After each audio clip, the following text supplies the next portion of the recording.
Do you use many or much, few or little? Countable and non-countable nouns. That's what we're going to talk about today.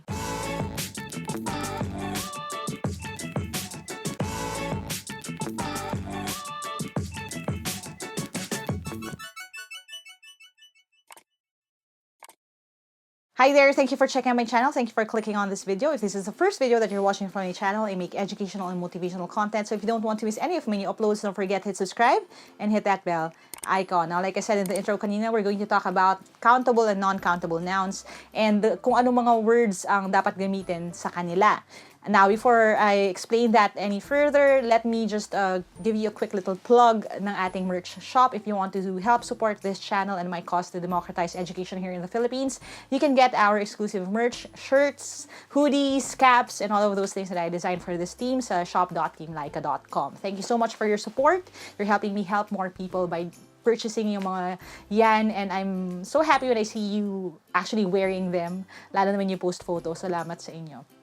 Now that I have that out of the way, I'm going to switch over to my PC para explain ko na sa inyo. I'll see you in a bit. Okay, so first of all, ang pag-uusapan natin ay yung difference ng countable at non-countable nouns. And then, yung next part ng video na ito, pag-uusapan natin kung ano yung tamang gamitin. Now, hindi ito by any means comprehensive na discussion on all the quantifiers out there in the world. Pero we're going to focus on the ones na laging lumalabas sa exams, okay? So, sa mga exams like the civil service, UPCAT, PhilSat, yung mga parts na merong choose the best answer or identifying kung merong mali sa isang sentence, ito yung mga things that you have to spot. Okay? Now, let's start with the basics muna. Ano ba yung countable at non-countable nouns? Now, sa British na context, ginagamit din yung word na uncountable nouns. Medyo straightforward naman yung ibig sabihin yan. Countable, kapag you can count, you're able to make count. Ibig sabihin, mabibilang mo talaga kung ilan sila. So, for example, we have here a bottle of water to, isang buong bote. You have another one that makes them 2, and then another one, 3 na siya. So, again, countable sila. Bakit? Kasi pwede mo silang bilangin. You have 1, 2, 3 bottles of water. Countable if you can count them. Non-countable kapag yung water itself na pinag-uusapan. Kasi yung water, hindi mo siya pwedeng bilangin na 1. Okay, we can't say na 1 water, 2 water. Hindi ganon. So, maraming mga iba-ibang non-countable nouns in the world. We have sand, light, effort, time. Ito yung mga bagay na hindi natin kayang lagyan ng numerical value. But, again, pwede mo siyang gamitan ng ibang measure. For example, when we talk about tubig, di ba, ang water is non-countable. Pero, kapag bottles of water na yung pinag-uusapan, nagiging countable na siya. Okay? So, ang light, as in yung light na liwanag, hindi mo siya pwedeng bilangin. Pero kung light, as in yung light bulb, yun, pwede mo siyang bilangin. Yun yung pinag-uusapan natin dun sa distinction ng countable at non-countable nouns.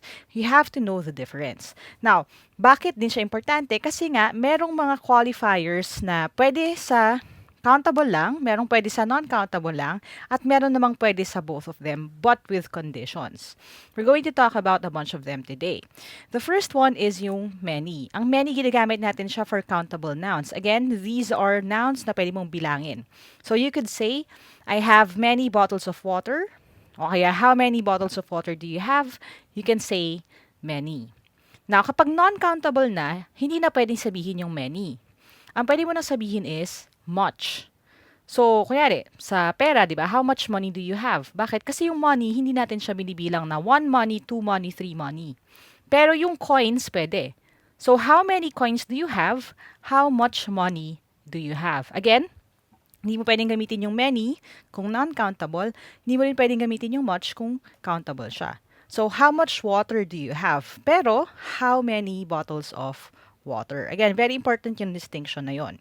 Kapag non-countable, much na siya. Let's take this as an example, okay? So sabi dito, there are so blank kids in the park. They are making so blank noise. Now, yung ganitong klaseng format ng mga question, kung nakapag-exam na kayo dati, familiar na kayo dito. Okay? Now, anong gagawin natin dyan? Sa unang sentence pa lang, hanapin mo na kung ano yung pinatutungkulan ng word na to. Ilan yung binibilang? Ang binibilang ay yung kids. So, there are so blank kids in the park. Tanong, when we talk about kids, pwede mo bang bilangin yung mga bata? Now, the answer there would be yes. Kasi pwede mo sabihin na I have 3 kids, there are 5 kids, there are 20 kids.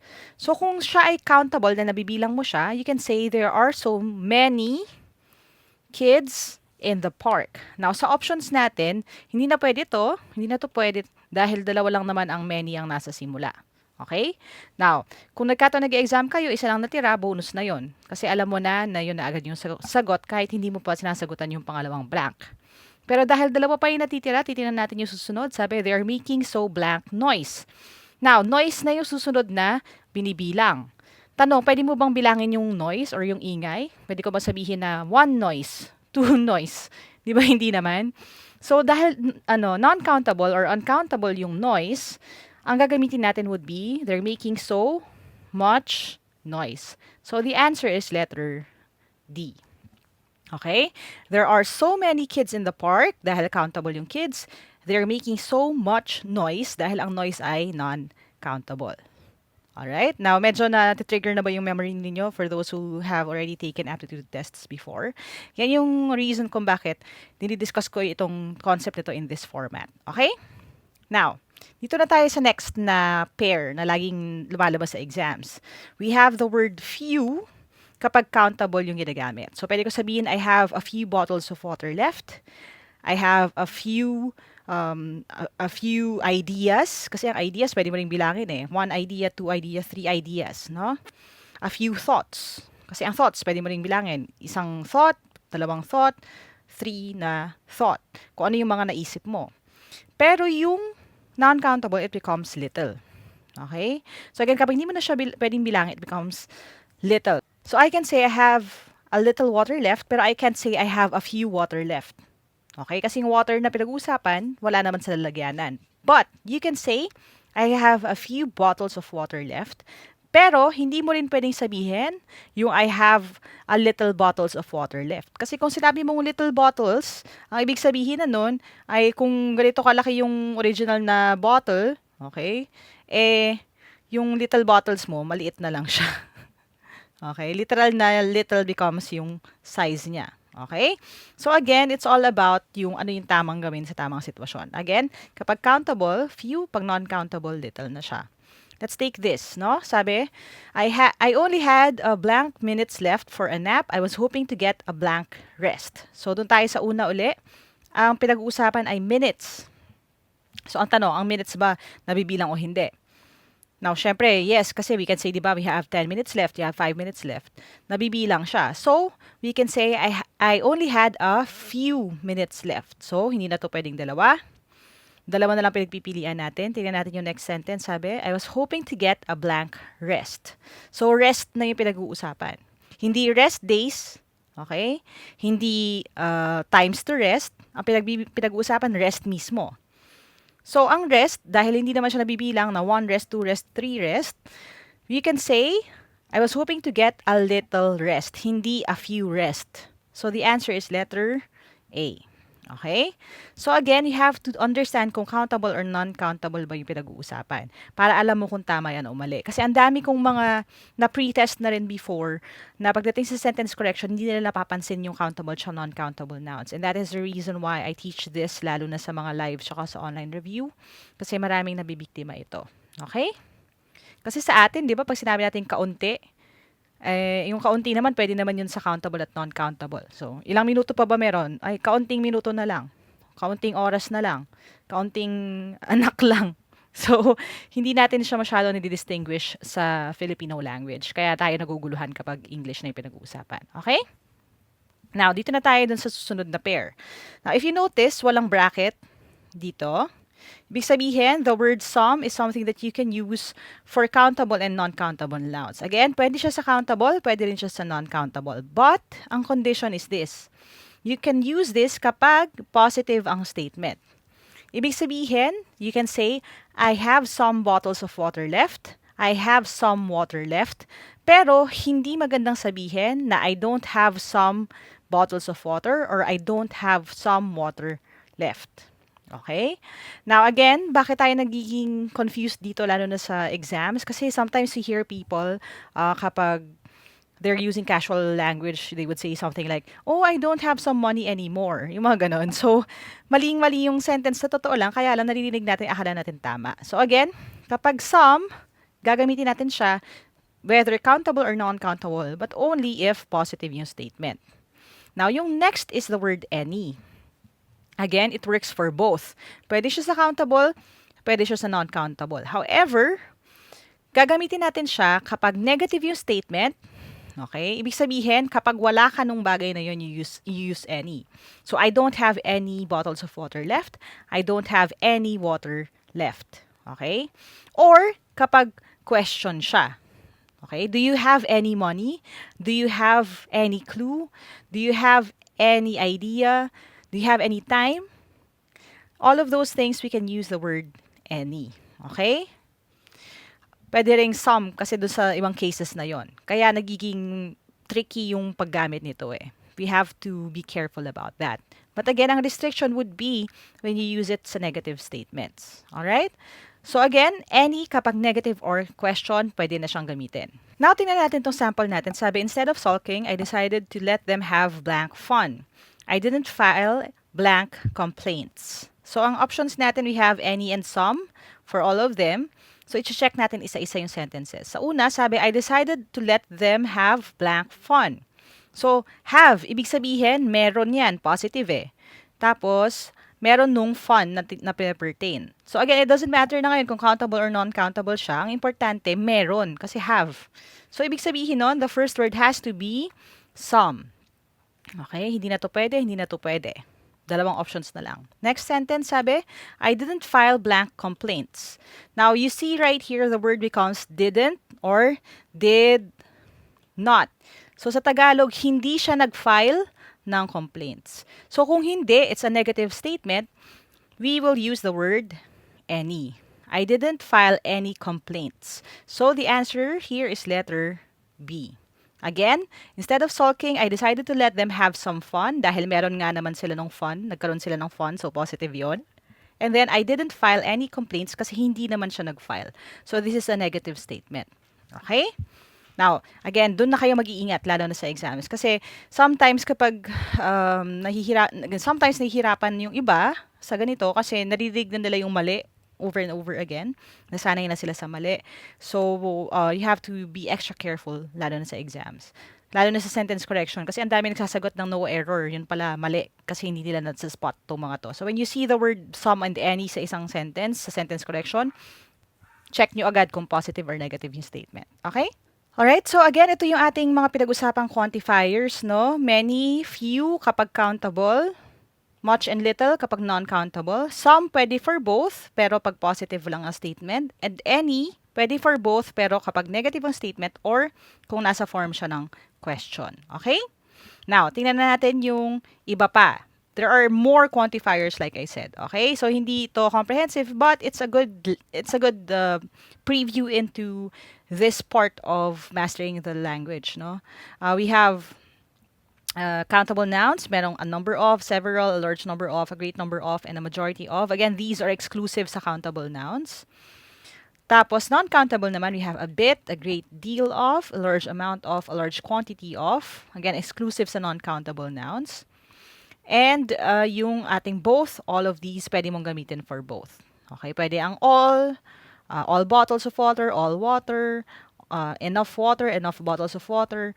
Pwede rin siya, interchangeable siya dun sa dalawa. Okay? So again, if you want a deep dive nito, just let me know in the comments. Pero ang importante yung mga pinag-usapan nating anim ngayon kasi sila yung laging lumalabas sa exams. Okay?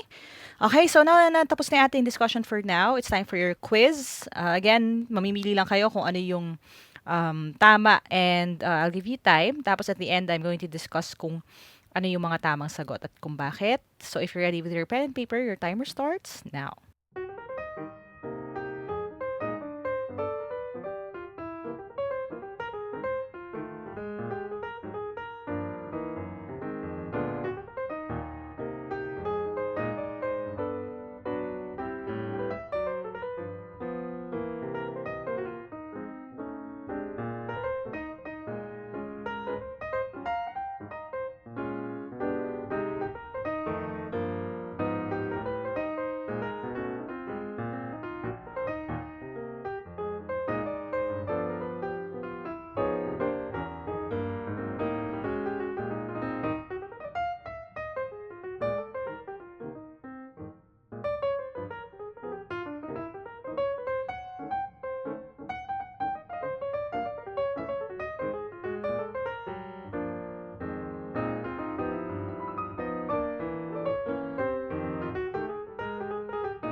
Alright, let's see how you did. Alright, let's start with the first one. So sabi dito, there isn't blank substitute for hard work. So again, ang clue na natin dyan is the word isn't. It means is not. So negative yon. Ibig sabihin, ang tamang sagot dito should be any. So there isn't any substitute for hard work. Next, we have two options, many and much. Sabi, blank people have dreams. So ang pinag-uusapan dito is people. Now, ang people, nabibilang naman. Kasi pag tinanong ka, di ba, how many people were there? You can say 10 people, 5 people. So, ibig sabihin, nabibilang siya. And because of that, we have to use the word many. So, many people have dreams, but not everyone is willing to do what it takes to succeed. There is so blank to be done in order to turn dreams into reality. Now, ano ba yung binibilang nito? Ang binibilang dito are yung mga to be done or things to do. Pwede natin sabihin na work. Okay? Now, dahil ito ay isang non-countable noun, ang tamang sagot dito ay much. Bakit? There is so much to be done. Hindi pwedeng there is so many to be done. Kasi hindi naman nakaspecify kung alin yung mga yun. Hindi natin pwedeng bilangin. O, how many yung work natin today? I have 1 work, 2 work, 3 work. Hindi naman pwede yon. Kung tasks pa siguro, or kung list ng mga kailangan niyang gawin na nakaspecify, kung task list ng pinag-uusapan, how many tasks do you have to accomplish today, that can be a countable noun. Pero dahil work lang pinag-uusapan in general, it becomes much. Okay? Next, whether you have blank goals, again, goals ang pinag-uusapan, ang goals ba nabibilang? Okay? For example, ako, my goal is to democratize education in the Philippines. That's one goal. Second goal probably would be to have enough to sustain myself and my family. So that's the second goal. Pero dalawang goals yun, nabibilang yun eh. 1, 2. At dahil countable siya, ang tamang sagot dito would be many. Whether you have many goals or just a blank. Again, anong binibilang dito? Nung few or little. Ang binibilang niya rin would be yung goals din. Kaya lang nauna lang talaga yung word na yon. Just a few goals. Kasi binibilang din siya, countable din siya. So the answer would be few.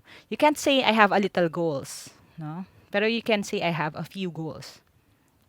Sabi, next, there are so blank tasks to take off to get the process started. So again, ang pinag-uusapan here are tasks. So again, tasks now, you can count.